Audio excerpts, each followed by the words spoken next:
what cannot be uttered. Likewise also the Spirit helpeth our infirmities, for we know not what to pray for as we ought, but the Spirit itself maketh intercession for us with groanings which cannot be uttered. And he that searcheth the hearts knoweth what is the mind of the Spirit, because he maketh intercession for the saints according to the will of God. Romans 8 verses 26 to 27. This is the deep mystery of prayer. This is the delicate divine mechanism which words cannot interpret, and which theology cannot explain, but which the humblest believer knows even when he does not understand. Oh, the burdens that we love to bear and cannot understand. Oh, the inarticulate outreachings of our hearts for things we cannot comprehend. And yet we know they are an echo from the throne and a whisper from the heart of God. It is often a groan rather than a song, a burden rather than a buoyant wing.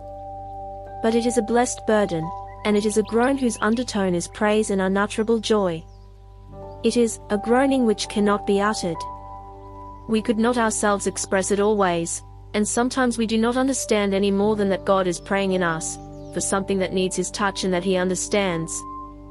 And so we can just pour out the fullness of our heart, the burden of our spirit, the sorrow that crushes us, and know that He hears, He loves, He understands, He receives, and He separates from our prayer all that is imperfect, ignorant and wrong, and presents the rest, with the incense of the great high priest, before the throne on high, and our prayer is heard, accepted and answered in His name.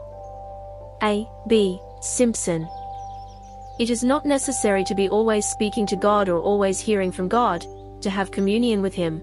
There is an inarticulate fellowship more sweet than words.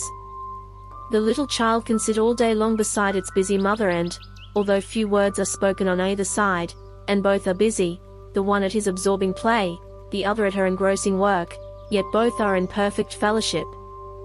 He knows that she is there, and she knows that he is all right.